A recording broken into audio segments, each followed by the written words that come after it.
I'm going to be getting pigs in less than 24 hours and I have absolutely nothing set up for them yet.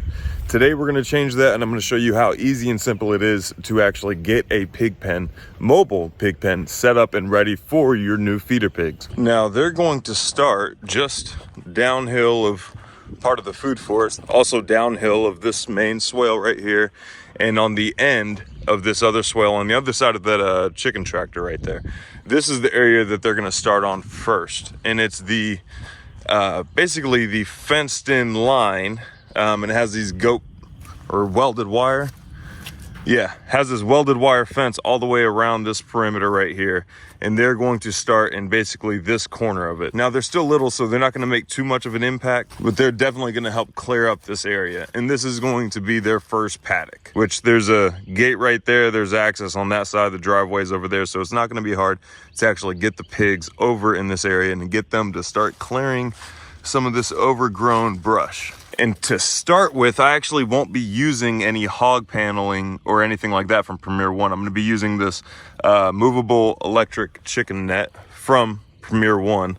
And the reason for that is because they're only 8 weeks old and they're cooney, so they would be able to fit through the hog panels. So I'm going to use this chicken net first, and then as they get older and as they get bigger, up to 60 pounds, then I'll transition them to the hog net. Now, the first thing I need to do is get a shelter ready, and I'm going to use basically two 2x4s by 8, and then two, I could have used two 2x6s by 8, but instead I got 10 just in case I need any extra, and then 2 handy panels over here on the side. So far, it's pretty cheap.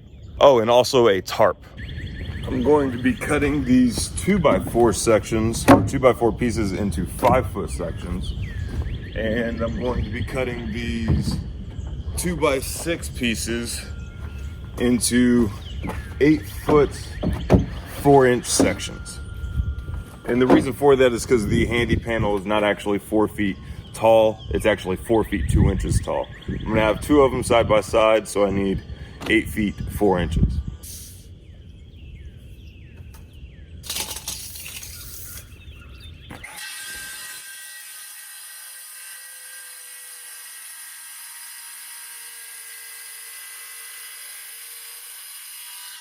So this is the basic outline of the base of this little structure. It's going to be 8 feet 4 inches long and 5 feet wide. And then we'll hoop the cattle panel or the handy panel in between these two. I'm going to screw these ends on and then we'll get to the cattle panel.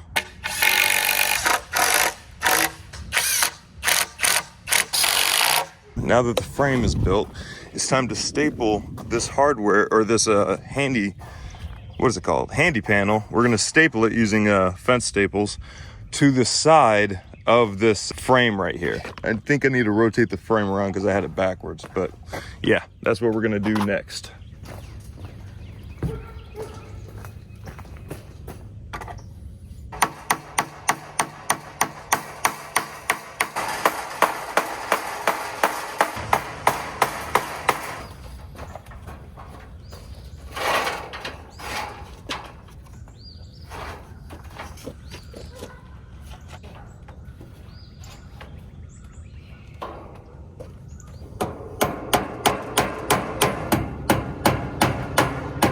Now that we have this stapled on to this frame, we're going to cover this whole thing in a 6x8 tarp. Now this is 8 feet long. I don't know what this half circumference of the circle is, but we're going to have plenty of tarp for sure. And this is just an area, they're not going to be spending 100% of their time in this. This is just like a little shelter for them while they're grazing in their paddocks. And like that whole fenced in area is what they're going to have access to. This is just where they can go to get out of the elements and stuff like that. That's not going to be a permanent stationary shelter. You need a lot more space in order to get away with that. And a whole lot more carbon involved as well.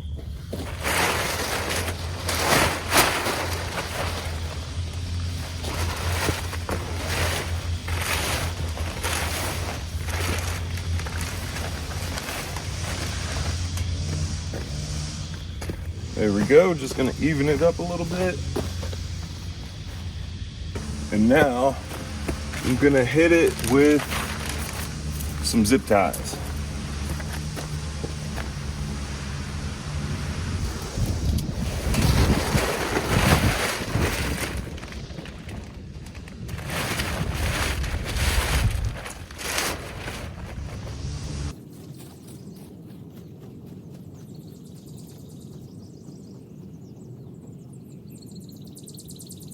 And that's basically it. That'll be their shelter during the day. South is that way, so I have the long side facing south, so that way they can get as much shade as possible, and they have access to all this overgrowth and stuff like that, so they won't have any issues with any of the sun. And then they already have a watering pit right there.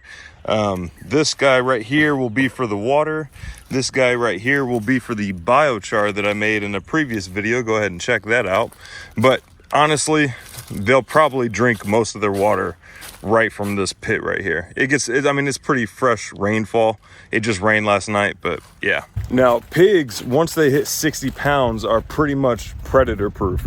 So at that point, I'll be separating the boars out, and then I'll be bringing the boars out to the demonstration site. And then as they grow up, I'll pick out the best boar of the bunch and keep him for a future farrowing system, basically. So, and then all the females, they're going to stay out here and finish out here and get processed once they're big enough. But they're going to be clearing up, I mean, all of that new growth forest over there in the meantime. But yeah, pigs are pretty doggone easy. Once they hit 60 pounds, they're predator proof. If you keep feeding them charcoal and then comfrey and pumpkin seeds and all that type of stuff. They also have access to black walnuts back there, which will help keep them parasite resistant. But as long as you keep feeding them that stuff, sea kelp as well, they're pretty much bulletproof. That's why, it's part of the reason pigs are so doggone helpful.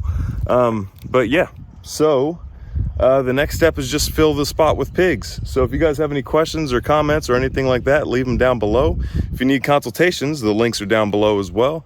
And until next time, thank you guys so much for watching. We'll see ya.